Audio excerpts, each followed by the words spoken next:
ये आकाशवाणी है। प्रस्तुत है कार्यक्रम सुर्खियों में। इसके अंतर्गत आज सुनिए यातायात के बदलते स्वरूप के लिए गो इलेक्ट्रिक अभियान। इसमें भाग ले रहे हैं वरिष्ठ पत्रकार सिंधु जैन भट्टाचार्य और आकाशवाणी संवाददाता वीरेंद्र कौशिक। दुनिया भर में बढ़ते वायु प्रदूषण को काबू करने के लिए सरकारें नए कदम उठा रही हैं।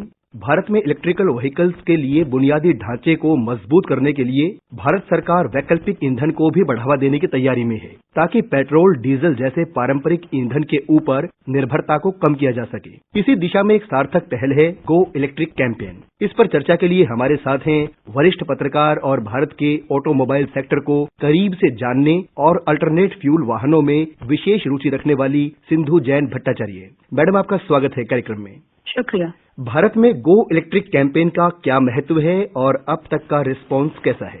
भारत में जैसा कि हम सब जानते ही हैं, वायु प्रदूषण एक बहुत ही गंभीर समस्या बनता जा रहा है। हमारे यहाँ ऐसे बहुत शहर हैं जो अब दुनिया की अगर रैंकिंग आप देखें प्रदूषण में तो वो काफी ऊपर चले गए हैं। एक स्टडी में बताया गया है अभी हाल फिलहाल में कि जो ट्रांसपोर्ट सेक्टर है, जो वाहन सेक्टर है, उसका जो कंट्रीब्यूशन है, उसकी जो भागीदारी है ग्रीन हाउस गैस एमिशन में, वो 23% या ये समझ लीजिए 1/4 ग्रीन हाउस गैस एमिशन जो होता है हमारे यहाँ, वो सिर्फ गाड़ी, टू व्हीलर, बसेस इनके चलने से होता है। अब भारत देश में कुछ 20 या 22 मिलियन लोग सालाना मरते हैं एयर पोल्यूशन की वजह से, प्रदूषण की वजह से, और भी बहुत सारे आप जानते ही हैं काफी गंभीर सेहत को लेकर बहुत सारे कॉन्सिक्वेंसेस होते हैं प्रदूषण के। प्रदूषण का जो कंट्रीब्यूशन है, जो कॉस्ट पड़ता है हमारे सकल घरेलू उत्पाद में, जीडीपी में, वो कुछ 5.4 या 5.5% पड़ता है, जो एक बहुत बड़ी मात्रा है। तो बेसिक बात यह है कि प्रदूषण एक बहुत बड़ी समस्या है और उसको टैकल करने के लिए, उससे जूझने के लिए हम सबसे पहले ये कर सकते हैं कि जितना हम ईंधन इस्तेमाल करते हैं, जिसको हम अंग्रेजी में फॉसिल फ्यूल कहते हैं, मतलब जो ईंधन हमारा फॉसिल से आता है, जैसे कि पेट्रोल है, डीजल है, इसकी खपत हमें कम करनी है। देखिए, नॉर्मली हमारे यहाँ फॉसिल फ्यूल जो लार्जली सबसे ज्यादा हम उसको इंपोर्ट करते हैं। हमारे यहाँ तो इतने रिजर्व है नहीं, तो जो इंपोर्ट होता है वो ही 8 लाख करोड़, 8.5 लाख करोड़ की कीमत का होता है। तो ये सारे अगर आप पॉइंट्स देखेंगे तो ये बड़ा लाजमी हो गया है आज कि हम अपनी जो डिपेंडेंस है, जो हमारी निर्भरता है इस इंपोर्ट पे, एक तो उसको कम करें, हम आत्मनिर्भर बने, और दूसरा हम प्रदूषण कम करें। और उसको कम करने के लिए हमें ऑल्टरनेट फ्यूल्स, जैसे आपने कहा, वैकल्पिक ईंधन की बहुत जरूरत है। अब इस सिलसिले में जो सरकार अब कह रही है कि गो इलेक्ट्रिक, मतलब आप जितना हो सके पेट्रोल और डीजल की खपत कम करिए, पेट्रोल और डीजल की चलित गाड़ियां कम चलाइए, और उसके बजाय आप ऐसे वाहन चलाइए जो बैटरी पावर्ड होते हैं। इलेक्ट्रिक व्हीकल का मतलब है कि कोई ऐसा वाहन, पेट्रोल या डीजल का जो वाहन इस्तेमाल करते हैं, वो कंबस्टन इंजन के टेक्नोलॉजी के साथ आप जब पेट्रोल डालते हैं वो पेट्रोल से चलता है आगे, लेकिन जो ऑल्टरनेट फ्यूल जैसे इलेक्ट्रिक व्हीकल है वो बैटरी पावर से चलता है। अब क्या है, बैटरी जब आपका व्हीकल पावर करती है तो बैटरी में ना तो कोई प्रदूषण होता है, ना तो कोई धुआं निकलता है, और बैटरी को आपको सिर्फ चार्ज करना है। तो आप एक जो उसकी निर्धारित रेंज होती है, रेंज का मतलब कितने किलोमीटर वो एक बैटरी के चार्ज पे चल सकता है, उतने के बाद ही आपको चार्ज करना है। अब हमारे देश में वो टेक्नोलॉजी कई सालों से है, सरकार उसमें बहुत मदद भी कर रही है। तो अब ये जो गो इलेक्ट्रिक कैंपेन है वो ये है कि ना सिर्फ आप ऐसे वाहनों का इस्तेमाल करें जो पेट्रोल और डीजल पे ना चले, जिनसे प्रदूषण कम हो, आप इलेक्ट्रिक वाहनों का इस्तेमाल करें, और भी इलेक्ट्रिक चीजें जैसे चूल्हे। अब चूल्हे से बहुत ज्यादा प्रदूषण आप जानते ही होता है, चाहे वो लकड़ी का चूल्हा हो, चाहे वो उपले का चूल्हा हो, किसी भी तरह का चूल्हा हो। तो इंडक्शन के जो चूल्हे हैं उस पे भी सरकार बहुत जोर दे रही। सिंधु जी, माननीय प्रधानमंत्री नरेंद्र मोदी ने उज्ज्वला योजना की शुरुआत इसीलिए की थी कि जो गांव की महिलाएं हैं उनको धुएं से छुटकारा मिल सके।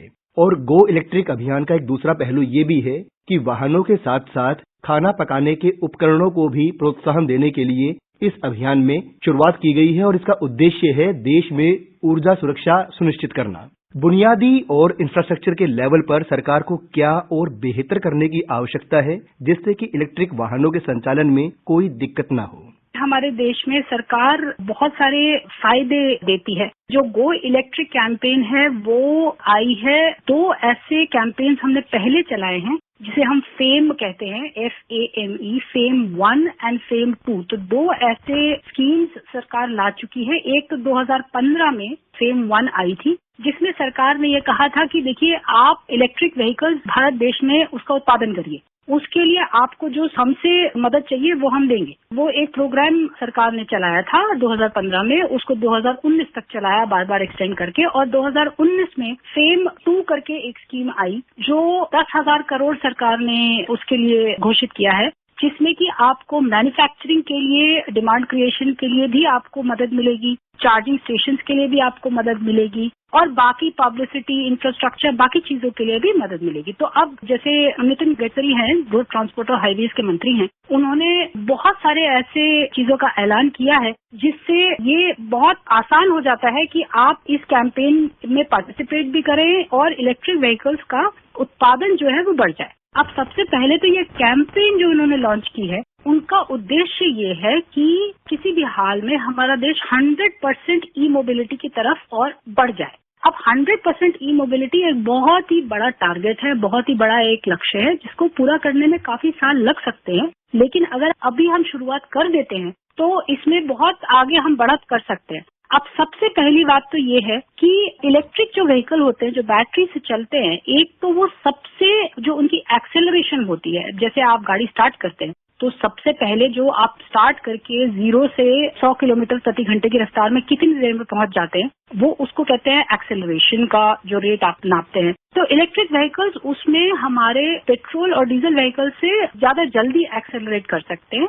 दूसरा, इलेक्ट्रिक व्हीकल में कंपोनेंट्स जो होते हैं, उसके जो पुर्जे होते हैं वो बहुत कम होते हैं। अब जैसे फॉसिल फ्यूल व्हीकल होता है, मतलब पेट्रोल या डीजल का व्हीकल होता है, उसमें कुछ 2000 पुर्जे लगते हैं। इलेक्ट्रिक व्हीकल में सिर्फ 10 या 20 लगते हैं। फिर आप ये देखिए कि जो इलेक्ट्रिक व्हीकल एक बार आपने खरीद लिया तो उसको चलाने की और उसको मेंटेन करने की जो आपको कॉस्ट पड़ती है वो आधी हो जाती है, क्योंकि आपको ना तो पेट्रोल खरीदना है, ना तो आपको डीजल खरीदना है, ना उसके मेंटेनेंस पे इतना कॉस्ट लगता है। अब इस सब के लिए सरकार ने बहुत सारी चीजें प्रॉमिस करी हैं, जैसे कि मंत्री जी ने बोला है कि कम से कम 70,000 हमारे देश में पेट्रोल पंप हैं, तो उन 70,000 पेट्रोल पंप पे कम से कम वो एक चार्जिंग स्टेशन जरूर प्रोवाइड करेंगे। देखिए, चार्जिंग सबसे बड़ी एक जरूरत है इलेक्ट्रिक व्हीकल की। अगर आपका व्हीकल आपने खरीद लिया और आपने उसको इस्तेमाल कर लिया, तो आप अगली बार पे तभी इस्तेमाल कर सकते हैं जब वो फुल चार्ज पे हो। और व्हीकल चार्जिंग के लिए आपको एक पूरा एक वो इंफ्रास्ट्रक्चर चाहिए, आपको जगह चाहिए, आपको कंटिन्यूड बिजली की सप्लाई चाहिए। तो मंत्री जी ने कहा है कि कोशिश ये है कि कम से कम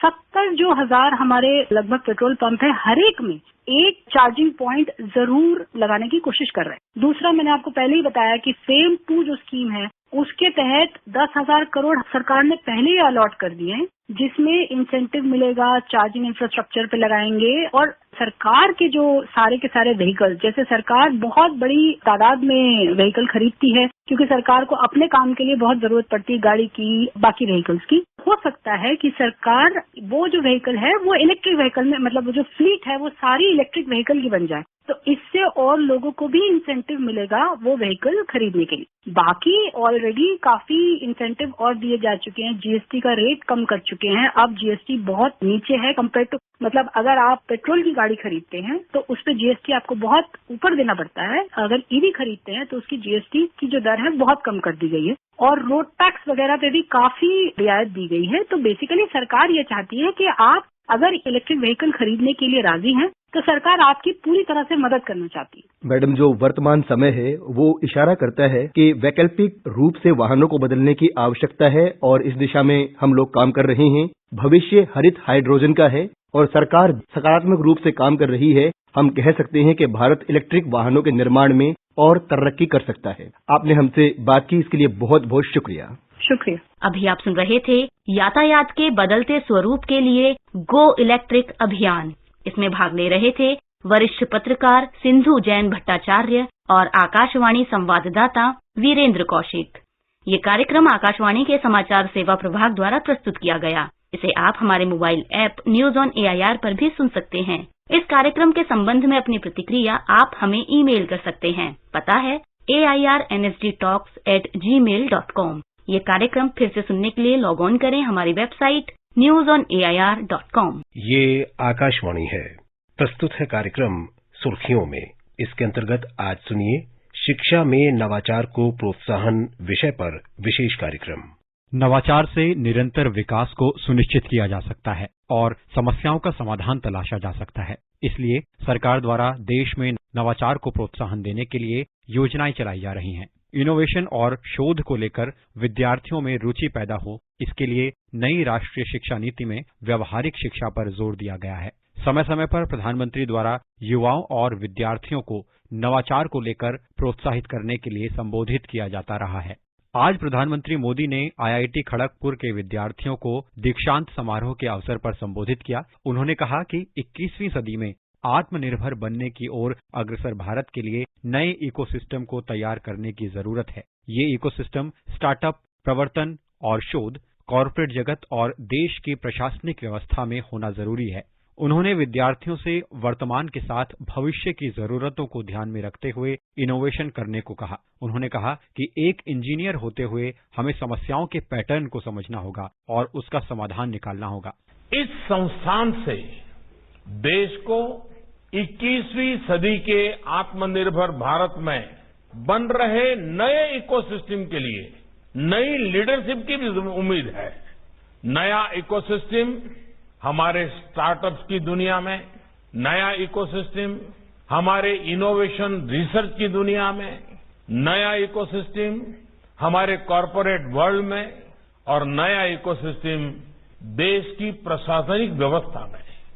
इस कैंपस से निकलकर आपको सिर्फ अपना नया जीवन ही स्टार्ट नहीं करना है, बल्कि आपको देश के करोड़ों लोगों के जीवन में बदलाव लाने वाले स्वयं में एक स्टार्टअप भी बनना है। इसलिए ये जो डिग्री, ये जो मेडल आपके हाथ में है, वो एक तरह से करोड़ों आशाओं का आकांक्षा पत्र है जिन्हें आपको पूरा करना है। आप वर्तमान पर नजर रखते हुए फ्यूचर को भी एंटीसिपेट करें। हमारी आज की जरूरतें क्या हैं और 10 साल बाद क्या जरूरतें होने वाली हैं, उनके लिए आज काम करेंगे तो कल के इनोवेशंस भारत आज बनाएगा।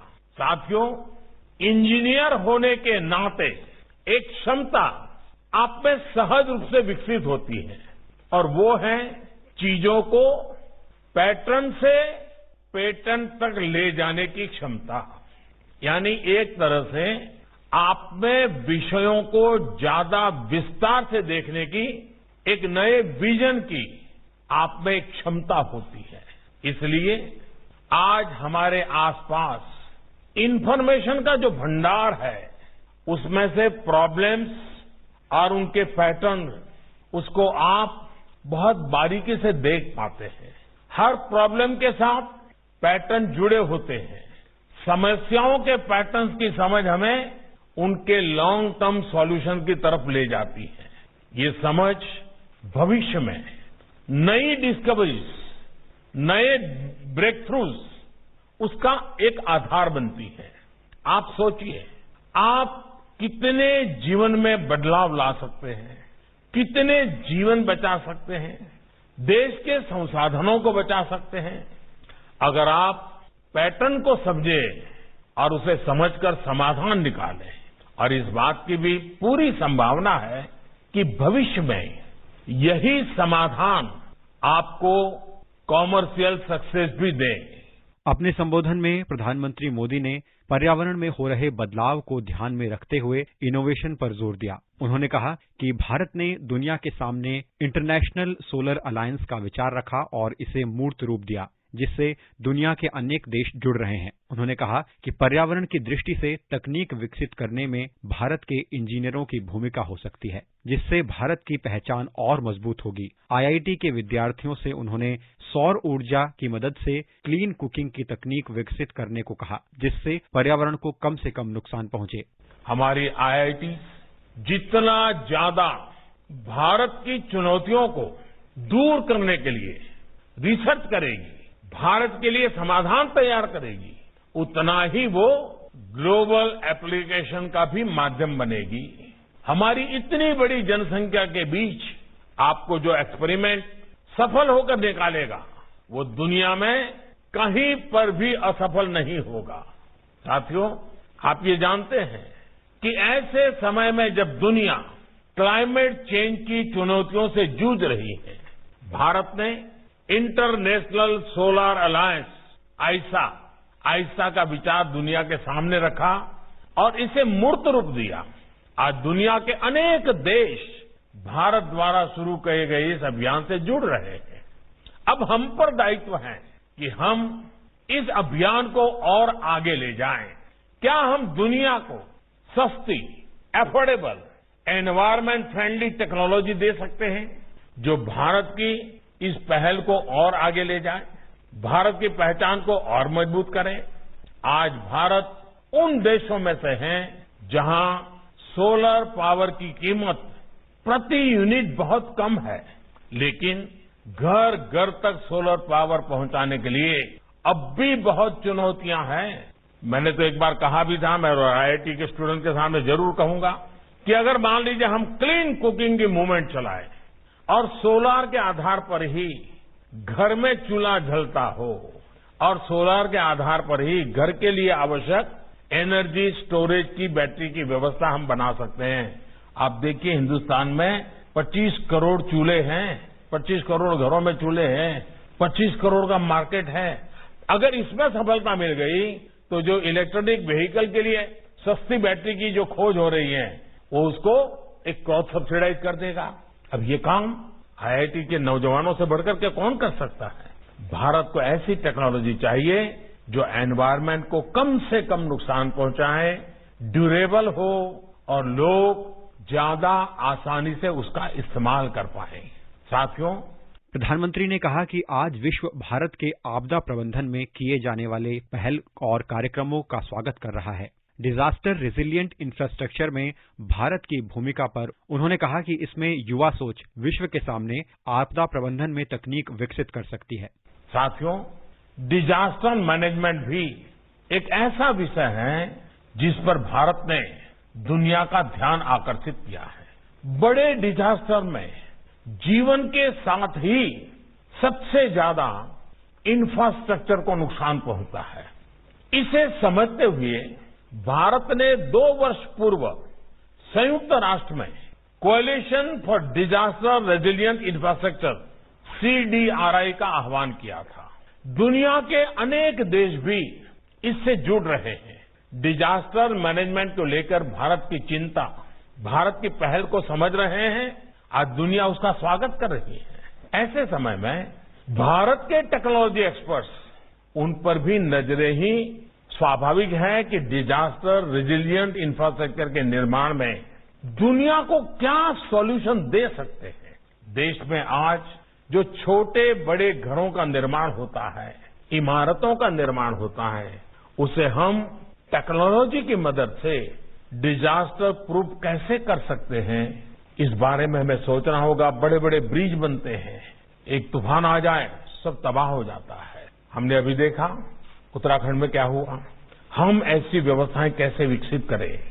उन्होंने कहा कि स्वास्थ्य के क्षेत्र में तकनीक विकसित करने में युवा उद्यमियों की भूमिका हो सकती है। उन्होंने कहा कि बीमारियों से बचाव और रोकथाम के समाधान तलाशने की आवश्यकता है। उन्होंने आज के दौर में पर्सनल हेल्थ केयर उपकरणों की बढ़ती मांग और जरूरत का जिक्र किया और कहा कि ऐसे सस्ते, सुगम और सटीक जानकारी देने वाले उपकरण बनाकर हम स्वास्थ्य समस्याओं का समाधान निकाल सकते हैं।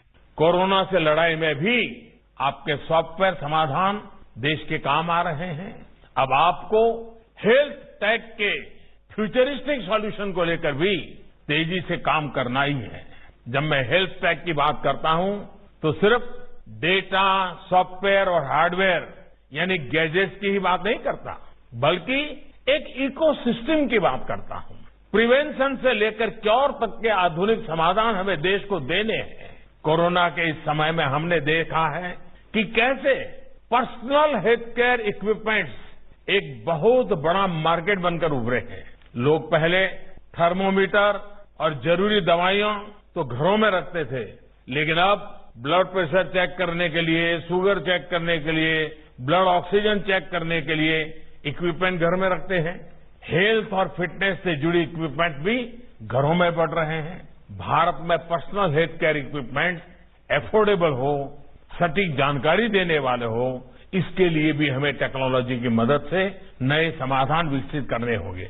प्रधानमंत्री मोदी ने स्टार्टअप और इनोवेशन को बढ़ावा देने वाली सरकार की नीतियों और योजनाओं का जिक्र किया, जिनसे प्रवर्तन में भारत ग्लोबल प्लेयर बनने की क्षमता रखता है। उन्होंने हाल ही में मैप और जियो स्पेशल डेटा के निर्देशों में किए बदलाव से टैग स्टार्टअप को होने वाले फायदों के बारे में भी बताया। कोरोना के बाद बनी वैश्विक परिस्थितियों में साइंस, टेक्नोलॉजी, रिसर्च और इनोवेशन में भारत एक बड़ा ग्लोबल प्लेयर बन सकता है। इसी सोच के साथ इस वर्ष के साइंस और रिसर्च के लिए बजट में भी बड़ी वृद्धि की गई है। पीएम रिसर्च फेलो स्कीम के माध्यम से भी आप जैसे टैलेंटेड साथियों के लिए रिसर्च का नया माध्यम उपलब्ध हुआ है। आपके आइडिया के इंक्यूबेशन के लिए स्टार्टअप इंडिया मिशन से भी आपको मदद मिलेगी। कुछ दिन पहले ही एक और महत्वपूर्ण पॉलिसी रिफॉर्म किया गया है, जिसके बारे में मैं विशेष तौर पर आपको बताना चाहता हूं। सरकार ने मैप और जियो स्पेशल डेटा को कंट्रोल से मुक्त कर दिया है। इस कदम से टेक स्टार्टअप इकोसिस्टम को बहुत मजबूती मिलेगी। इस कदम से आत्मनिर्भर भारत का अभियान भी और तेज होगा। इस कदम से देश के युवा, स्टार्टअप्स और इनोवेटर्स को नई आजादी मिलेगी। प्रधानमंत्री मोदी आज वीडियो कॉन्फ्रेंसिंग के जरिए आईआईटी खड़गपुर के 66वें दीक्षांत समारोह के अवसर पर विद्यार्थियों को संबोधित कर रहे थे। केंद्रीय शिक्षा मंत्री डॉक्टर रमेश पोखरियाल निशंक और केंद्रीय शिक्षा राज्य मंत्री संजय धोत्रे भी इस अवसर पर उपस्थित थे। आकाशवाणी समाचार के लिए कमल कुमार प्रजापति। अभी आप सुन रहे थे शिक्षा में नवाचार को प्रोत्साहन विषय पर विशेष कार्यक्रम। ये कार्यक्रम आकाशवाणी के समाचार सेवा प्रभाग द्वारा प्रस्तुत किया गया। इसे आप हमारे mobile app news on AIR पर भी सुन सकते हैं। इस कार्यक्रम के संबंध में अपनी प्रतिक्रिया आप हमें ईमेल कर सकते हैं। पता है AIRNSDtalks@gmail.com।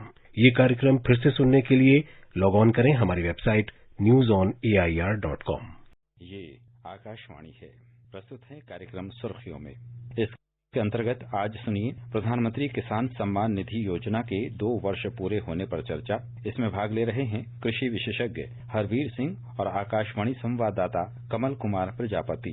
किसानों के कल्याण के लिए सरकार द्वारा कई परियोजनाएं चलाई जा रही हैं। इन योजनाओं में प्रधानमंत्री किसान सम्मान निधि या पीएम किसान योजना को एक अहम परियोजना के तौर पर गिना जा सकता है। जैसा कि हमारे श्रोता जानते ही हैं कि इस योजना के तहत छोटे और सीमांत किसानों को 6,000 रुपए की वार्षिक सहायता दी जाती है, जिससे वे बीजों की खरीद या बुआई की लागत को निश्चिंतता के साथ पूरा कर सकते हैं। आज इस योजना को शुरू हुए 2 साल पूरे हो चुके हैं। 2019 में आज के ही दिन यानी 24 फरवरी को गोरखपुर में एक कार्यक्रम में प्रधानमंत्री नरेंद्र मोदी ने इस योजना की शुरुआत की थी। विशेष बात यह है कि इन 2 सालों में 1,10,000 करोड़ रुपए से भी ज्यादा की राशि सीधे किसानों के बैंक खाते में इस योजना के तहत पहुंची और 11 करोड़ से भी ज्यादा किसान इस योजना से उनको लाभ मिला। तो ये योजना या इसे कहें कि जो किसानों के लिए एक तरह का आर्थिक पैकेज है, इससे किसानों को, हरवीर जी आप क्या मानते हैं कितना लाभ है? और जैसा कि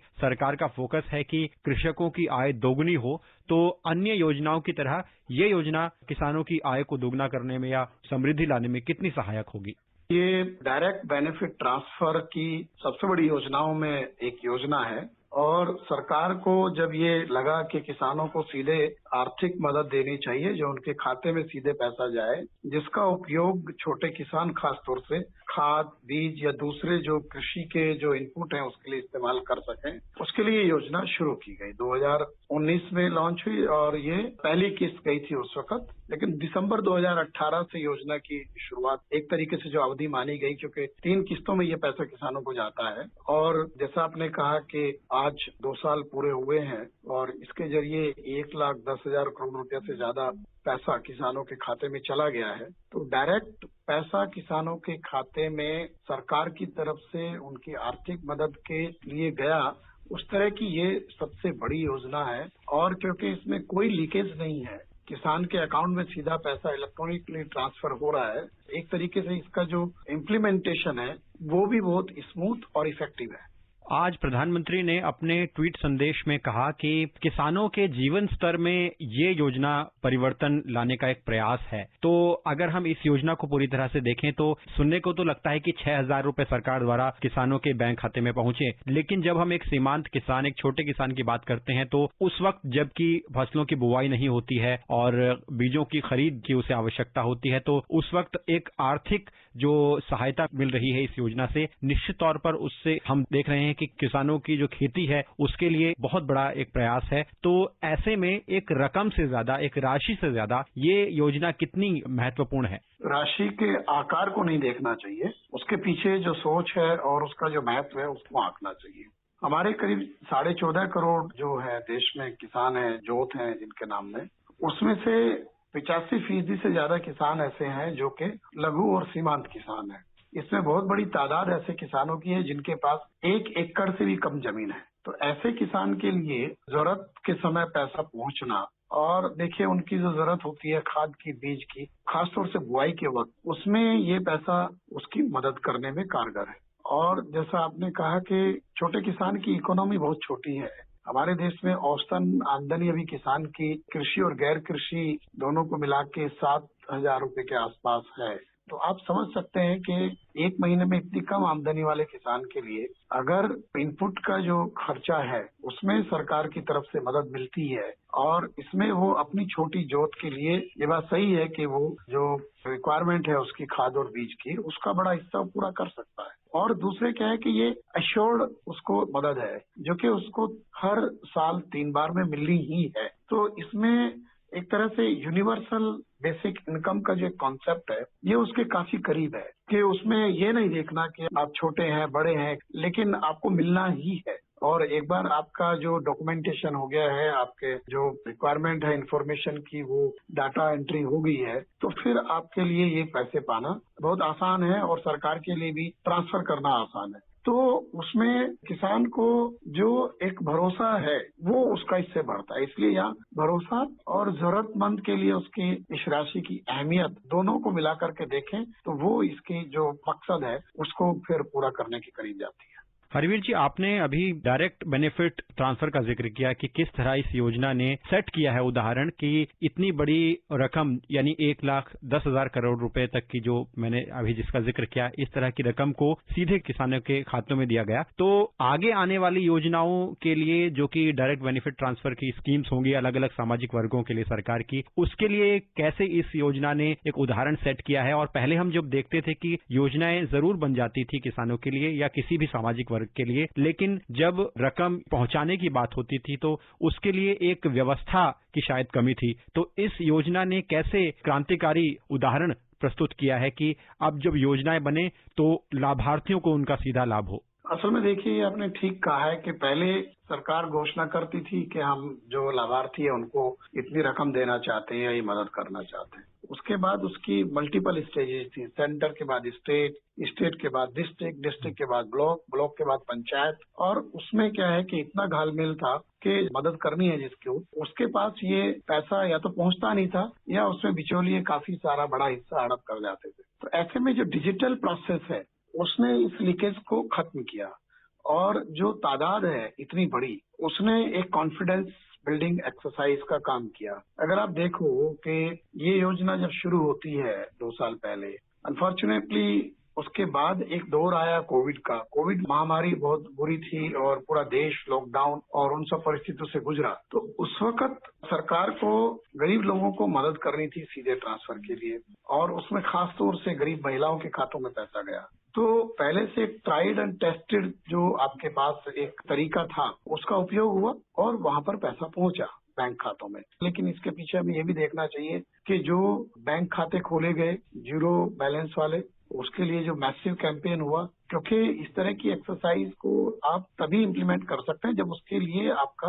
पहले से सिस्टम बना हुआ। और सबसे बेसिक रिक्वायरमेंट जो है वो थी उनका खाता होना। तो जनधन खाते, किसानों के खाते या जिन जरूरतमंदों को जैसे पेंशन है या स्कॉलरशिप्स है, हम जमीन पर काम कर चुके थे और जब उसके जरिए हमें बाकी चीजों को लागू करना था तो फिर वो हम कर पाए। ये एक स्कीम की बात नहीं है, सवाल है कि उस स्कीम के लिए जो विचार है कि हम इसको लागू कैसे करेंगे और उसके लिए क्या हमारे पास इंफ्रास्ट्रक्चर होना चाहिए, वो सब मिलकर के था। तो ये एक तरीके से एक पूरा सिस्टमेटिक अप्रोच रही है जो हमें आज सक्सेसफुली लागू करने के लिए मदद करती है।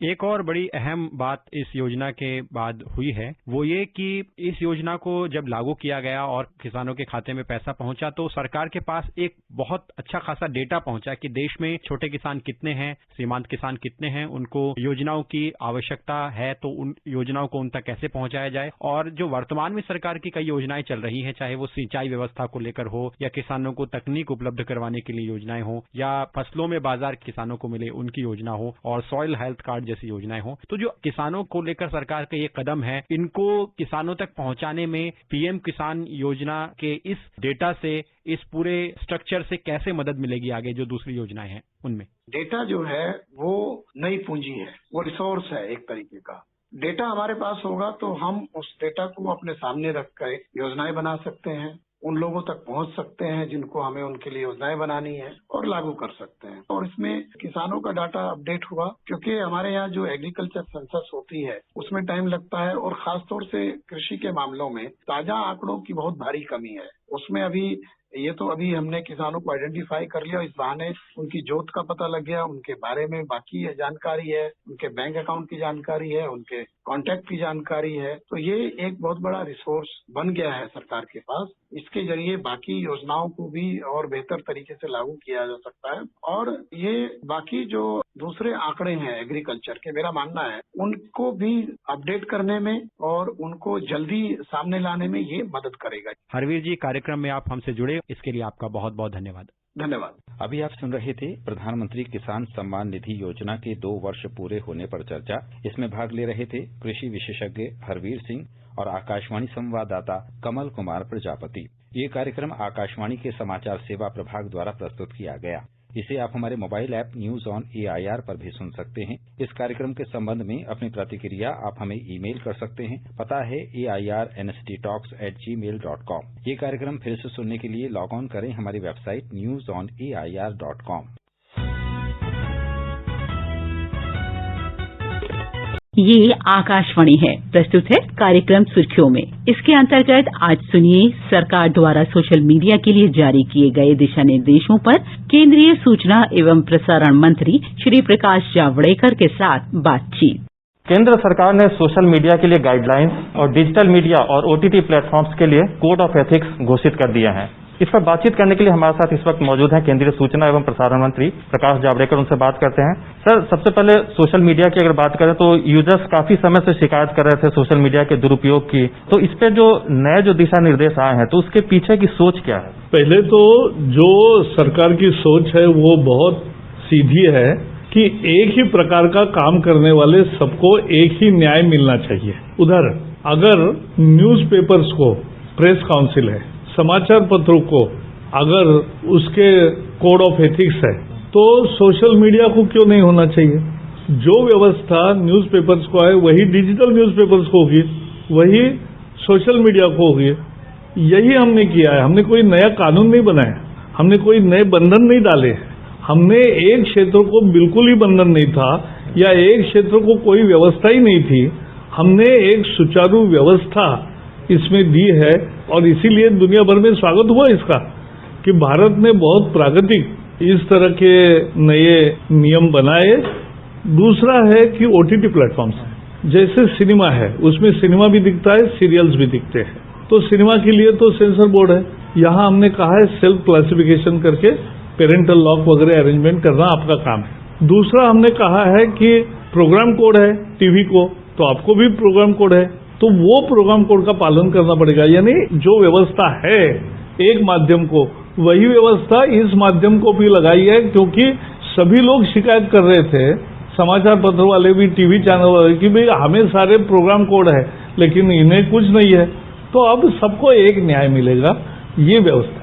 सर, जिस तरह से सोशल मीडिया के बारे में यूजर्स भी कहते थे कि इस पर एंटी नेशनल एक्टिविटीज या फिर जो हिंसा को भड़काने का जिस तरह से सोशल मीडिया पे आरोप लग रहे थे, तो आपको लगता है ये जो नए दिशा निर्देश आए हैं उससे इन पर लगाम लगाने में मदद मिल सकेगी? हम तो ये मानते हैं कि ये मूल माध्यमों के विवेक पर ही निर्भर है। मूल काम है एक व्यवस्था सुचारू रूप से तैयार करे और वो चले। लेकिन अगर नहीं चली तो एक संवैधानिक अधिकार सरकार के पास होता ही है, लेकिन जैसे अभी 26 जनवरी के निमित्त से जो सोशल मीडिया पे जो सामने आया केस टूल किट वाला, तो ये तो साफ हो गया कि अंतर्राष्ट्रीय स्तर पर कैसे साजिश हुई भारत को बदनाम करने की, कि योगा और चाय को भी अभी लक्ष्य बनाएंगे और नहीं इसकी बदनामी करेंगे। और जिस तरह से 26 जनवरी की पूरी घटनाक्रम को एक्शन डे बताया गया, तो ये बहुत गंभीर बात है और माध्यम का दुरुपयोग है। तो मुझे लगता है अपनी राय देना एक बात होती है, लेकिन बदनाम करना किसी गैर उद्देश्य से, इस तरह से समाज में एक वैर भाव पैदा करना, ये गलत है और ये किसी भी कानून सम्मत देश में नहीं चलता। सर, अगर सोशल मीडिया पर किसी कंटेंट को लेकर कोई यूजर अगर कोई शिकायत करता है तो क्या ग्रीवेंस रिड्रेसल की कोई व्यवस्था? हाँ, ये व्यवस्था सबसे मुख्य बिंदु है इसमें, कि चाहे वो डिजिटल न्यूज पोर्टल हो, चाहे वो OTT प्लेटफॉर्म्स हो, चाहे वो सोशल मीडिया ट्विटर और फेसबुक और व्हाट्सएप हो, इनको निश्चित रूप से किसी की भी शिकायत आई तो कोई संज्ञान लेना चाहिए 24 घंटे में, और संज्ञान लेकर 15 दिन में उसका निपटारा भी करना चाहिए। क्योंकि और अगर नहीं वहां हुआ तो सेल्फ रेगुलेशन मैकेनिज्म में ये प्रकरण जाएगा, और सेल्फ रेगुलेशन में एक सुप्रीम कोर्ट या उच्च न्यायालय के जज की अध्यक्षता में कमेटी बनेगी। उस कमेटी के सामने वो जाएगा, सुनवाई होगी, और उससे भी अगर कुछ नहीं हुआ या कोई बहुत ही आक्रामक तरीके से और बहुत गलत तरीके से कुछ चित्र पेश हो रहा है, तो सरकार के पास तो पहले से अधिकार है ही और उसका हम उपयोग भी करते हैं। आपने देखा होगा अनेक चैनल पे जब कोई एकदम ही गलत बात होती है तो हम 24 घंटे 48 घंटे रोकने की, साल में एक आध बार ही एक आध चैनल के लिए ही होता है, लेकिन वो ताकत और पावर सरकार के पास पहले से है, नया कुछ नहीं किया है। कई बार सर महिलाओं के खिलाफ भी देखा जाता है कि आपत्तिजनक कंटेंट डाले जाते हैं सोशल मीडिया। वही है, चाइल्ड पोर्नोग्राफी हो या पोर्नोग्राफी हो या सेक्स अब्यूज हो, ये जो इस तरह के अपराध है वो तो जघन्य है, और जिसको 5 साल से ज्यादा सजा मिलने का कानून है, उसी 5 साल के ज्यादा कानून को बहुत गंभीरता से लेकर इन माध्यमों के द्वारा भी प्रसार करने पर का पाबंदी है। सर, जो OTT को लेकर कोड ऑफ एथिक्स की जो बात की, उसमें सर एक है कि दर्शकों की उम्र के आधार पर कंटेंट को मतलब डिवाइड करने का। थिएटर में और या सड़क पर भी पिक्चर दिखाते हो तो हजारों लोग देखते हैं, इसलिए वहाँ 2 ही कैटेगरी है, एक सबके लिए और एक वयस्कों के लिए। लेकिन ये घर में देखना है, ये अपने हाथ में देखना है, और इसलिए OTT प्लेटफॉर्म्स के लिए ये चॉइस है अपना। तो उसके लिए हमने ये किया है कि सेल्फ क्लासिफिकेशन करें OTT प्लेटफॉर्म्स कि सबके लिए देखने लायक कौन सा है, वयस्कों के लिए कौन सा है, 13 से अधिक उम्र वाले कौन देख सकते और 16 से अधिक उम्र वाले क्या देख सकते। तो ये जो है ये क्लासिफिकेशन खुद करे और उसका पेरेंटल लॉक और घर वाले भी पालन करें, इसी दिशा में हमारा नियमावली बनी है। ये एक व्यवस्था देने का प्रयास है, हमने जिनको व्यवस्था नहीं थी उनको दी है और समान किया है सभी माध्यमों को। कई लोग ये भी कह रहे हैं कि OTT के लिए जो आए हैं गाइडलाइंस, तो सभी स्टेक होल्डर से कंसल्टेशन या विचार विमर्श नहीं किया गया। तो बहुत कंसल्टेशन हुआ, 2 बार तो मैंने मीटिंग बुलाई, सभी OTT ऑपरेटर्स आए थे, और उससे ज्यादा 3 जगह मुंबई, दिल्ली, कलकत्ता में हमारी प्रत्यक्ष 3 स्टेक होल्डर कंसल्टेशन हुए। संसद में, स्टैंडिंग कमेटी का, कंसल्टेटिव कमेटी में, सब जगह चर्चा हुई, सबकी राय ली, सैकड़ों हजारों पत्र हमें आए दोनों तरफ से। तो ये सब आए तो उसका भी संज्ञान लिया, तो कंसल्टेशन तो हुआ ही है। हाँ, डिजिटल न्यूज पोर्टल के बारे में कंसल्टेशन फॉर्मल नहीं हो पाया, क्योंकि किसको पूछे, उसका कोई जानकारी नहीं है कौन से निकलते हैं। जैसे अगर समाचार पत्रों की बात करेंगे तो RNI के पास रजिस्ट्रेशन होता है, तो 1 लाख न्यूज़पेपर्स के नाम, पते, मालिक सब हमारे पास है, तो हम उनको बुला सकते, पूछ सकते कि भाई आपकी क्या राय है। यहाँ किसी का आता पता ही नहीं, तो क्या करेंगे। तो अब उनको यही कहा है कि आपकी सारी जानकारी दे दो और फिर कभी भी हमारे पास आइए, आपका स्वागत है। तो सर, ये जो डिजिटल मीडिया के लिए जो कोड ऑफ एथिक्स है, तो क्या इससे फेक न्यूज जो है उस पर भी लगाम लगाने में मदद मिले? फेक न्यूज तो एक संकट है ही, लेकिन फेक न्यूज से वैरभाव न पैदा हो और ये भी देखना जरूरी होता है, और इसलिए फेक न्यूज बस्टर हमने PIB में शुरू किया। अब हम बाकी एजेंसीज को भी कर रहे हैं, और फेक न्यूज बाकी समाचार पत्रों, समाचार टीवी चैनल्स ने भी शुरू किया है अपना अपना वायरल सर्च। तो इस तरह से झूठ खबर नहीं चलनी चाहिए, वो पेड न्यूज से भी ज्यादा गंभीर है।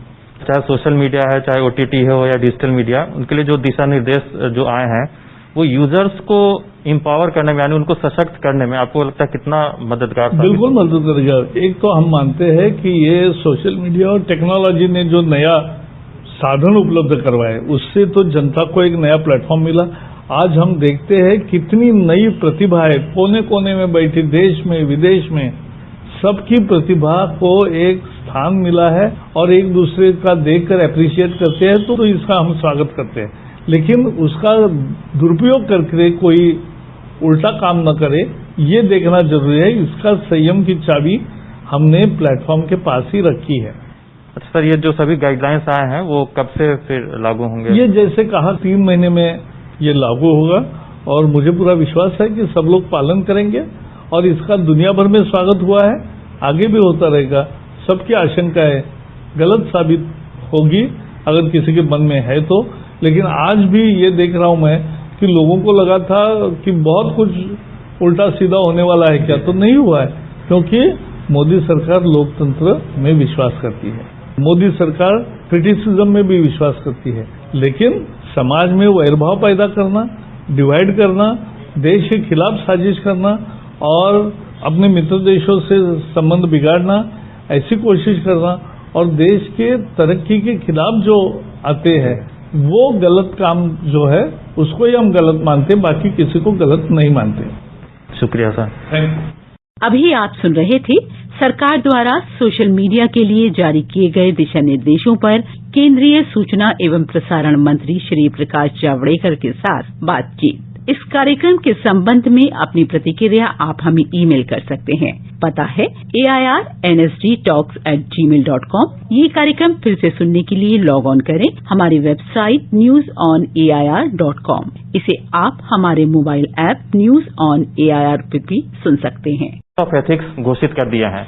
इस पर बातचीत करने के लिए हमारे साथ इस वक्त मौजूद हैं केंद्रीय सूचना एवं प्रसारण मंत्री प्रकाश जावड़ेकर। उनसे बात करते हैं। सर, सबसे पहले सोशल मीडिया की अगर बात करें तो यूजर्स काफी समय से शिकायत कर रहे थे सोशल मीडिया के दुरुपयोग की, तो इस पे जो नए जो दिशा निर्देश आए हैं तो उसके पीछे की सोच क्या है? पहले तो जो सरकार की सोच है वो बहुत सीधी है कि एक ही प्रकार का काम करने वाले सबको एक ही न्याय मिलना चाहिए। उदाहरण, अगर न्यूज़पेपर्स को प्रेस काउंसिल है, समाचार पत्रों को अगर उसके कोड ऑफ एथिक्स है, तो सोशल मीडिया को क्यों नहीं होना चाहिए? जो व्यवस्था न्यूज़पेपर्स को है वही डिजिटल न्यूज़पेपर्स को होगी, वही सोशल मीडिया को होगी। यही हमने किया है। हमने कोई नया कानून नहीं बनाया, हमने कोई नए बंधन नहीं डाले। हमने एक क्षेत्र को बिल्कुल ही बंधन नहीं था या एक क्षेत्र को कोई व्यवस्था ही नहीं थी। हमने एक सुचारू व्यवस्था इसमें दी है और इसीलिए दुनिया भर में स्वागत हुआ इसका कि भारत ने बहुत प्रागतिक इस तरह के नए नियम बनाए। दूसरा है कि OTT प्लेटफॉर्म्स है, जैसे सिनेमा है, उसमें सिनेमा भी दिखता है, सीरियल्स भी दिखते हैं। तो सिनेमा के लिए तो सेंसर बोर्ड है, यहाँ हमने कहा है सेल्फ क्लासिफिकेशन करके पेरेंटल लॉक वगैरह अरेंजमेंट करना आपका काम है। दूसरा हमने कहा है कि प्रोग्राम कोड है टीवी को, तो आपको भी प्रोग्राम कोड है, तो वो प्रोग्राम कोड का पालन करना पड़ेगा। यानी जो व्यवस्था है एक माध्यम को, वही व्यवस्था इस माध्यम को भी लगाई है, क्योंकि सभी लोग शिकायत कर रहे थे, समाचार पत्र वाले भी, टीवी चैनल वाले, कि भाई हमें सारे प्रोग्राम कोड है लेकिन इन्हें कुछ नहीं है। तो अब सबको एक न्याय मिलेगा, ये व्यवस्था है। सर, जिस तरह से सोशल मीडिया के बारे में यूजर्स भी कहते थे कि इस पर एंटी नेशनल एक्टिविटीज या फिर जो हिंसा को भड़काने का जिस तरह से सोशल मीडिया पे आरोप लग रहे थे, तो आपको लगता है ये जो नए दिशा निर्देश आए हैं उससे इन पर लगाम लगाने में मदद मिल सकेगी? हम तो ये मानते हैं कि ये मूल माध्यमों के विवेक पर ही निर्भर है। मूल काम है एक व्यवस्था सुचारू रूप से तैयार करे और वो चले। लेकिन अगर नहीं चली तो एक संवैधानिक अधिकार सरकार के पास होता ही है। लेकिन जैसे अभी 26 जनवरी के निमित्त से जो सोशल मीडिया पे जो सामने आया केस टूल किट वाला, तो ये तो साफ हो गया कि अंतर्राष्ट्रीय स्तर पर कैसे साजिश हुई भारत को बदनाम करने की, कि योगा और चाय को भी अभी लक्ष्य बनाएंगे और नहीं इसकी बदनामी करेंगे। और जिस तरह से 26 जनवरी की पूरी घटनाक्रम को एक्शन डे बताया गया, तो ये बहुत गंभीर बात है और माध्यम का दुरुपयोग है। तो मुझे लगता है अपनी राय देना एक बात होती है, लेकिन बदनाम करना किसी गैर उद्देश्य से, इस तरह से समाज में एक वैर भाव पैदा करना, ये गलत है और ये किसी भी कानून सम्मत देश में नहीं चलता। सर, अगर सोशल मीडिया पर किसी कंटेंट को लेकर कोई यूजर अगर कोई शिकायत करता है तो क्या ग्रीवेंस रिड्रेसल की कोई व्यवस्था? हाँ, ये व्यवस्था सबसे मुख्य बिंदु है इसमें कि चाहे वो डिजिटल न्यूज पोर्टल हो, चाहे वो OTT प्लेटफॉर्म्स हो, चाहे वो सोशल मीडिया ट्विटर और फेसबुक और व्हाट्सएप हो, इनको निश्चित रूप से किसी की भी शिकायत आई तो कोई संज्ञान लेना चाहिए 24 घंटे में, और संज्ञान लेकर 15 दिन में उसका निपटारा भी करना चाहिए। क्योंकि और अगर नहीं वहां हुआ तो सेल्फ रेगुलेशन मैकेनिज्म में ये प्रकरण जाएगा और सेल्फ रेगुलेशन में एक सुप्रीम कोर्ट या उच्च न्यायालय के जज की अध्यक्षता में कमेटी बनेगी। उस कमेटी के सामने वो जाएगा, सुनवाई होगी, और उससे भी अगर कुछ नहीं हुआ या कोई बहुत ही आक्रामक तरीके से और बहुत गलत तरीके से कुछ चित्र पेश हो रहा है तो सरकार के पास तो पहले से अधिकार है ही और उसका हम उपयोग भी करते हैं। आपने देखा होगा अनेक चैनल पे जब कोई एकदम ही गलत बात होती है तो हम 24 घंटे 48 घंटे रोकने की, साल में एक आध बार ही एक आध चैनल के लिए ही होता है, लेकिन वो ताकत और पावर सरकार के पास पहले से है, नया कुछ नहीं किया है। कई बार सर महिलाओं के खिलाफ भी देखा जाता है कि आपत्तिजनक कंटेंट डाले जाते हैं सोशल मीडिया। वही है, चाइल्ड पोर्नोग्राफी हो या पोर्नोग्राफी हो या सेक्स एब्यूज हो, ये जो इस तरह के अपराध है वो तो जघन्य है और जिसको 5 साल से ज्यादा सजा मिलने का कानून है, उसी 5 साल के ज्यादा कानून को बहुत गंभीरता से लेकर इन माध्यमों के द्वारा भी प्रसार करने पर का पाबंदी है। सर, जो OTT को लेकर कोड ऑफ एथिक्स की जो बात की उसमें सर एक है कि दर्शकों की उम्र के आधार पर कंटेंट को मतलब डिवाइड करने का, तो उसमें थिएटर में और या सड़क पर भी पिक्चर दिखाते हो तो हजारों लोग देखते हैं, इसलिए वहां 2 ही कैटेगरी है, एक सबके लिए और एक वयस्कों के लिए। लेकिन ये घर में देखना है या अपने हाथ में देखना है और इसलिए OTT प्लेटफॉर्म्स के लिए ये चॉइस है अपना, तो उसके लिए हमने ये किया है कि सेल्फ क्लासिफिकेशन करें OTT प्लेटफॉर्म्स कि सबके लिए देखने लायक कौन सा है, वयस्कों के लिए कौन सा है, 13 से अधिक उम्र वाले कौन देख सकते और 16 से अधिक उम्र वाले क्या देख सकते। तो ये जो है ये क्लासिफिकेशन खुद करे और उसका पेरेंटल लॉक और घर वाले भी पालन करें, इसी दिशा में हमारा नियमावली बनी है। ये एक व्यवस्था देने का प्रयास है, हमने जिनको व्यवस्था नहीं थी उनको दी है और समान किया है सभी माध्यमों को। कई लोग ये भी कह रहे हैं कि OTT के लिए जो आए हैं गाइडलाइंस तो सभी स्टेक होल्डर से कंसल्टेशन या विचार विमर्श नहीं किया गया। तो बहुत कंसल्टेशन हुआ, 2 बार तो मैंने मीटिंग बुलाई, सभी OTT ऑपरेटर्स आए थे और उससे ज्यादा 3 जगह मुंबई, दिल्ली, कलकत्ता में हमारी प्रत्यक्ष 3 स्टेक होल्डर कंसल्टेशन हुए। संसद में स्टैंडिंग कमेटी का कंसल्टेटिव कमेटी में सब जगह चर्चा हुई, सबकी राय ली, सैकड़ों हजारों पत्र हमें आए दोनों तरफ से, तो ये सब आए तो उसका भी संज्ञान लिया, तो कंसल्टेशन तो हुआ ही है। हाँ, डिजिटल न्यूज पोर्टल के बारे में कंसल्टेशन फॉर्मल नहीं हो पाया क्योंकि किसको पूछे, उसका कोई जानकारी नहीं है, कौन से निकलते हैं। जैसे अगर समाचार पत्रों की बात करेंगे तो RNI के पास रजिस्ट्रेशन होता है, तो 1 लाख न्यूज़पेपर्स के नाम, पते, मालिक सब हमारे पास है, तो हम उनको बुला सकते, पूछ सकते कि भाई आपकी क्या राय है। यहाँ किसी का आता पता ही नहीं तो क्या करेंगे, तो अब उनको यही कहा है कि आपकी सारी जानकारी दे दो और फिर कभी भी हमारे पास आइए, आपका स्वागत है। तो सर, ये जो डिजिटल मीडिया के लिए जो कोड ऑफ एथिक्स है, तो क्या इससे फेक न्यूज जो है उस पर भी लगाम लगाने में मदद मिले? फेक न्यूज तो एक संकट है ही, लेकिन फेक न्यूज से वैरभाव न पैदा हो और ये भी देखना जरूरी होता है, और इसलिए फेक न्यूज बस्टर हमने PIB में शुरू किया। अब हम बाकी एजेंसीज को भी कर रहे हैं और फेक न्यूज बाकी समाचार पत्रों, समाचार TV चैनल्स ने भी शुरू किया है अपना अपना वायरल सर्च। तो इस तरह से झूठ खबर नहीं चलनी चाहिए, वो पेड न्यूज से भी ज्यादा गंभीर है। चाहे सोशल मीडिया है, चाहे OTT हो या डिजिटल मीडिया, उनके लिए जो दिशा निर्देश जो आए हैं, वो यूजर्स को एम्पावर करने में यानी उनको सशक्त करने में आपको लगता है कितना मददगार? बिल्कुल मदद करेगा। एक तो हम मानते हैं कि ये सोशल मीडिया और टेक्नोलॉजी ने जो नया साधन उपलब्ध करवाए उससे तो जनता को एक नया प्लेटफॉर्म मिला। आज हम देखते हैं कितनी नई प्रतिभाएं कोने कोने में बैठी देश में विदेश में सबकी प्रतिभा को एक स्थान मिला है और एक दूसरे का देखकर एप्रिशिएट करते हैं तो इसका हम स्वागत करते हैं। लेकिन उसका दुरुपयोग करके कोई उल्टा काम न करे ये देखना जरूरी है। इसका संयम की चाबी हमने प्लेटफॉर्म के पास ही रखी है। अच्छा सर, ये जो सभी गाइडलाइंस आए हैं वो कब से फिर लागू होंगे? ये जैसे कहा 3 महीने में ये लागू होगा और मुझे पूरा विश्वास है कि सब लोग पालन करेंगे और इसका दुनिया भर में स्वागत हुआ है, आगे भी होता रहेगा। सबकी आशंकाएं गलत साबित होगी अगर किसी के मन में है तो, लेकिन आज भी ये देख रहा हूं मैं कि लोगों को लगा था कि बहुत कुछ उल्टा सीधा होने वाला है, क्या तो नहीं हुआ है, क्योंकि मोदी सरकार लोकतंत्र में विश्वास करती है। मोदी सरकार क्रिटिसिज्म में भी विश्वास करती है, लेकिन समाज में वैरभाव पैदा करना, डिवाइड करना, देश के खिलाफ साजिश करना और अपने मित्र देशों से संबंध बिगाड़ना, ऐसी कोशिश करना और देश के तरक्की के खिलाफ जो आते हैं वो गलत काम जो है उसको ही हम गलत मानते, बाकी किसी को गलत नहीं मानते। शुक्रिया सर। Thank you.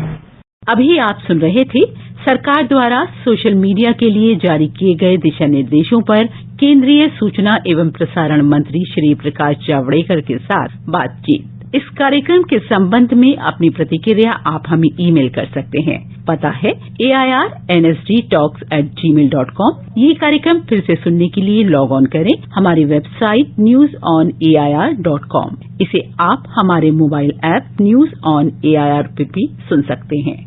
ये आकाशवाणी है। प्रस्तुत है कार्यक्रम सुर्खियों में। इसके अंतर्गत आज सुनिए कोरोना वायरस संक्रमण पर नीति आयोग के सदस्य और नेशनल कोविड-19 टास्क फोर्स के चेयरमैन डॉक्टर वीके पॉल से आकाशवाणी संवाददाता सिद्धार्थ सिंह की बातचीत। डॉक्टर पॉल, अगर हम कोविड टीकाकरण की बात करें तो 1 मार्च से अब ये वैक्सीनेशन 60 साल से ज्यादा उम्र के लोगों और 45 वर्ष तक के उन लोगों के लिए टीकाकरण का दायरा बढ़ाया गया है जो कोमॉर्बिडिटीज यानी गंभीर बीमारियों से पीड़ित हैं। क्या कुछ तैयारियां चल रही हैं आपकी इसको लेकर? देखिए, ये जो अगली फेज टीकाकरण जो हो रही है वो हमारा जो समग्र कार्यक्रम है वैक्सीनेशन लगाने का, मैं कहूंगा कि सबसे महत्वपूर्ण शुरुआत है, क्योंकि अभी तक हम हेल्थ वर्कर, फ्रंटलाइन वर्कर्स भी सीमित थे। इंस्टीट्यूशंस में, अस्पताल में है, क्लिनिक्स में है, हमारी पुलिस फोर्स में है, होम गार्ड्स हैं, म्युनिसिपल वर्कर्स हैं, और इसको खूबी से निभाया गया और खूब तेज गति उसमें लाई गई, जैसे कि आपने देखा है।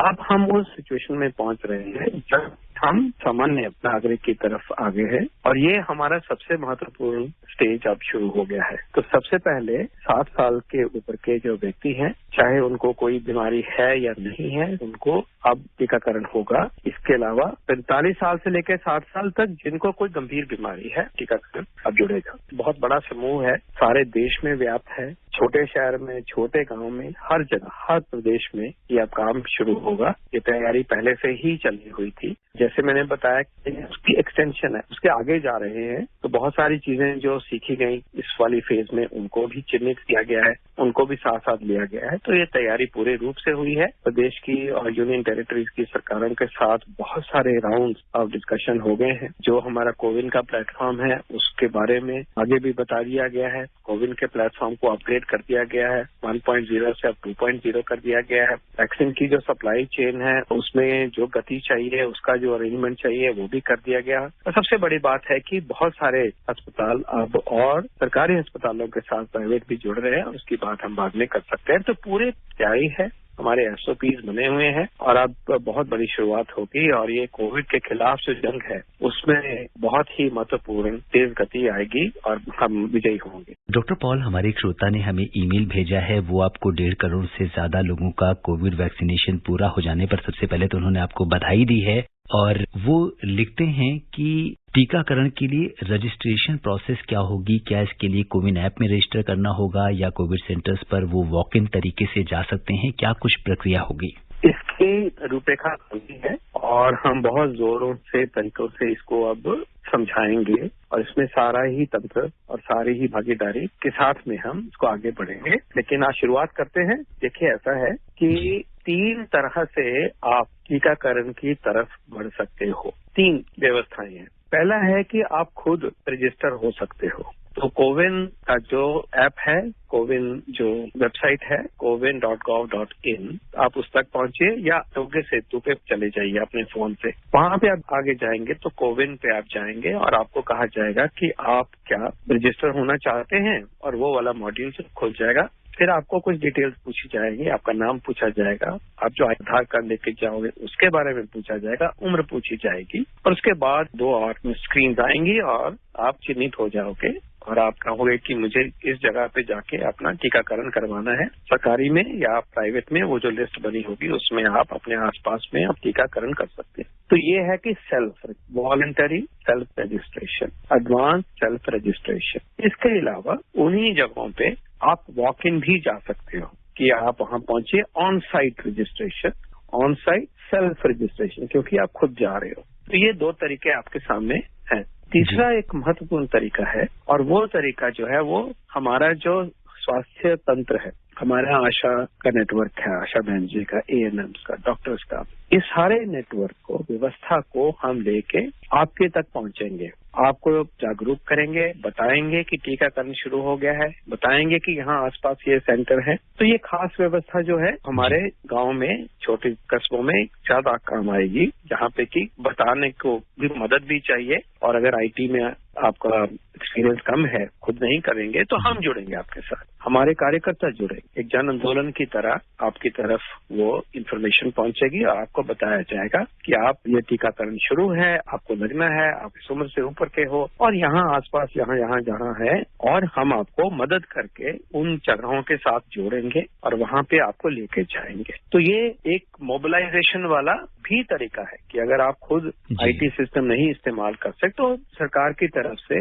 समाज की तरफ से आपकी तरफ पहुंचा जाएगा। तो सिर्फ थोड़ा इंतजार करिए, लेकिन अगर आप IT सावी हैं, आप IT को यूज कर सकते हैं और कोई बिल्कुल आसान तरीके से ये ऐप जो काम कर रही है, तो उसमें आप अपने आप को रजिस्टर करिए और या फिर ऑन साइट वहां जाके आप टीकाकरण करवा सकते हैं। डॉक्टर पॉल, आपसे जानना चाहेंगे कि जो कोविन ऐप है, इसे हम गूगल प्ले स्टोर से डाउनलोड करेंगे, इसका क्या तरीका होगा? इसको डाउनलोड नहीं करेंगे, आप इसके वेबसाइट पे जाएंगे। वेबसाइट पे जाना है, अपने गूगल वाले स्पेस में टाइप करोगे और वहां से जाओगे या फिर आरोग्य सेतु ऐप से आप उस पॉइंट पे पहुंच जाओगे। आपने बड़ी महत्वपूर्ण बात बताई है, क्योंकि बीच में ऐसी खबरें भी आ रही थी कि बहुत सारे इस तरह के ऐप भी चर्चा में थे। तो अब हमें वेबसाइट पे ही कोविन ऐप जाना है। वहां पहुंचेंगे और ये बहुत बड़े स्केल पे इसको एक्सप्लेन किया जाएगा, तरह तरह से एक्सप्लेन किया जाएगा। आप अपने से एक से दूसरे को, दूसरे से चौथे को आप भी पहुंचाएंगे और जब इसका इस्तेमाल शुरू होगा आप खुद जान जाएंगे ये बहुत आसान काम है। लेकिन अगर आपने इस रूट से नहीं जाना है तो आप सीधे ही वहां जाके टीकाकरण करवा सकते हैं, वो भी ऑप्शन ओपन है आपके लिए। और तीसरी है कि सरकार का सिस्टम भी आपको समूह की तरह आपके साथ जुड़ के आपको इसमें मदद करेगा और आपको वहां पहुंचने की पूरी तरह से सहायता की जाएगी। और ये भी याद रहे कि जब टीकाकरण हो जाएगा तो आपको एक सर्टिफिकेट जो है वो भी इशू होगा, वो आपकी जानकारी के लिए भी होगा और कल को अगर कोई इसका इस्तेमाल निकलता है तो वो भी उसमें काम आएगा। और डॉक्टर पॉल, कोविड वैक्सीनेशन को लेकर जो गाइडलाइन जारी हुई है उसमें कुछ निजी अस्पतालों में भी टीकाकरण की सुविधा दी गई है। इसी से जुड़ा हुआ एक सवाल हमारे श्रोता ने पूछा है, वो जानना चाहते हैं कि टीकाकरण के लिए जो 20,000 निजी अस्पताल हैं उनकी सूची उन्हें कहाँ से मिल सकती है? उनकी सूची भी कोविन वेबसाइट पे ही मिलेगी आपको। जब आप स्क्रॉल करेंगे कि मैं इस प्रदेश में टीका लगाना चाहता हूं तो प्रदेश आएगा, फिर शहर आएगा, फिर शहर के बाहर एरियाज आ जाएंगे कि आसपास आपके एरिया में कौन से हैं और पूरी इसकी सूची आपके सामने दिख जाएगी। और जब हमारे हेल्थ वर्कर जाएंगे तो वो खुद एक्सप्लेन करेंगे कि यहाँ हम आपको क्या करने की सुविधा हम प्रदान कर रहे हैं। तो ये भी वहीं पे लिखा हुआ मिलेगा आपको, इसकी पूरी की पूरी सूची जो है वो लोड मिलेगी आपको और उसमें जाकर आप कह सकोगे कि हाँ मैं यहाँ टीका लगाना चाहता हूँ, तो वहाँ दिखेंगे कि कितनी स्लॉट खाली है। रेलवे की रिजर्वेशन होती है, उस तरह से आप उस स्लॉट में आप जाएंगे और अपना अपॉइंटमेंट आपका सेट हो जाएगा। डॉक्टर पॉल, निजी अस्पतालों में टीकाकरण के लिए जो 250 रुपए पर डोज पर पर्सन की राशि निर्धारित की गई है, क्या रेट फिक्स है ये या सजेस्टिव है? ये ऊपर का लिमिट है, ये कि जिन प्राइवेट सेक्टर के द्वारा भारत सरकार अपने वैक्सीन पहुंचा के टीकाकरण सामान्य नागरिक का कर रही है, वो जो अस्पताल हैं, वो जो फैसिलिटीज हैं, नागरिक को, कंज्यूमर को सिर्फ 250 रुपए या इससे कम राशि देनी पड़ेगी। ये कैप है और हम ये भी उम्मीद करते हैं कि इस महत्वपूर्ण मौके पर बहुत सारे प्राइवेट हॉस्पिटल जो हैं वो इससे भी कम, इसको की भी कंसेशन दे पाए तो बहुत अच्छा लगेगा। लेकिन ये अपर लिमिट है, इससे ज्यादा वो चार्ज नहीं कर सकते।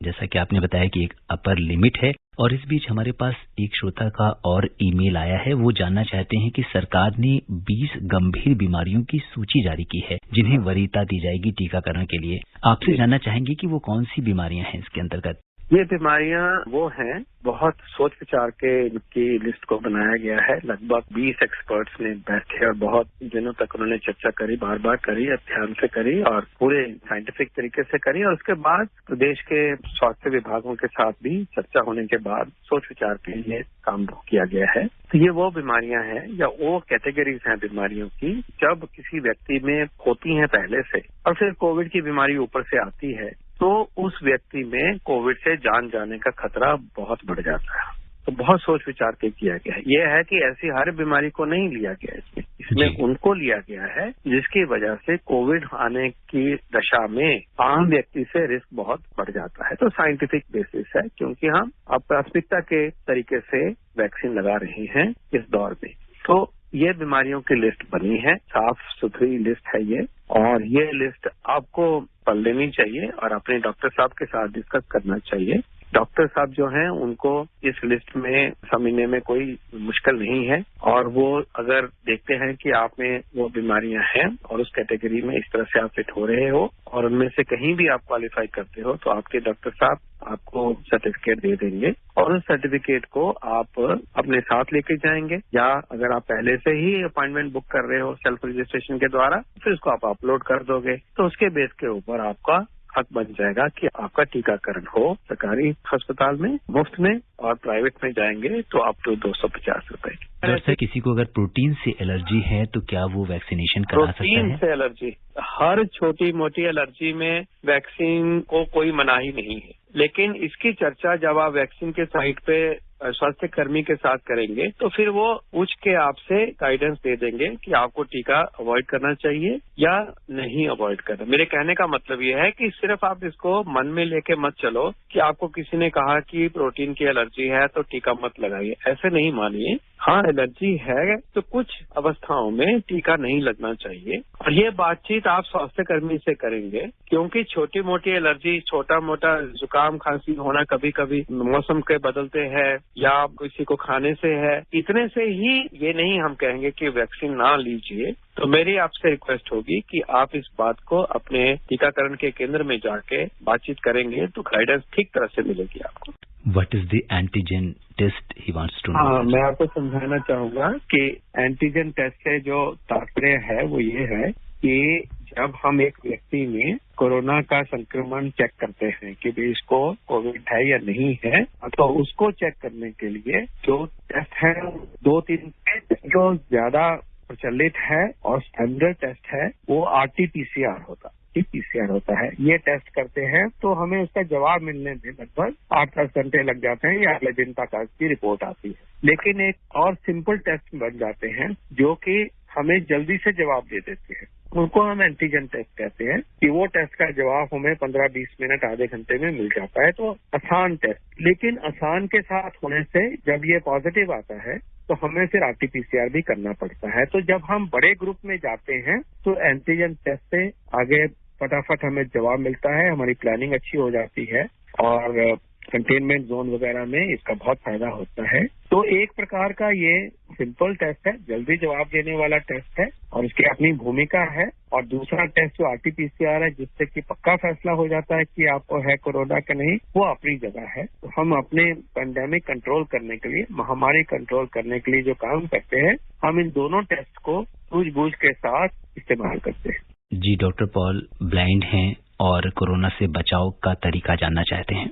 देखिए, कोरोना से बचने के जो तरीके हैं वो सभी के लिए एक ही जैसे हैं। सबसे महत्वपूर्ण तरीका आपके लिए है कि आपने मास्क पहनना है, हमेशा मास्क पहनना मैं तो ये भी कहूंगा कि घर में बैठे भी है, अगर जब तक कोरोना मौजूद है आपने घर में मास्क पहन के बैठना है, लेकिन बाहर जाना तो पहनना ही पहनना है और अच्छे किस्म का मास्क पहनिए। और अब तो हमारे देश में N95 मास्क भी सस्ता मिलता है, वो पहन लीजिए तो ज्यादा प्रोटेक्शन होती है। नहीं तो सर्जिकल मास्क है वो पहनिए, नहीं तो कपड़े का मास्क पहनिए। ये मैं कहूंगा जितना अच्छा मास्क आप पहने उतना अच्छा, क्योंकि आपको पता नहीं चलता कि आपके बहुत ही पास जब प्राण जाते हैं तभी पता चलता होगा। इसलिए मैं समझूंगा कि आपका मास्क सबसे अच्छा मास्क होना चाहिए और वो आप कोशिश करिए, पहली बात।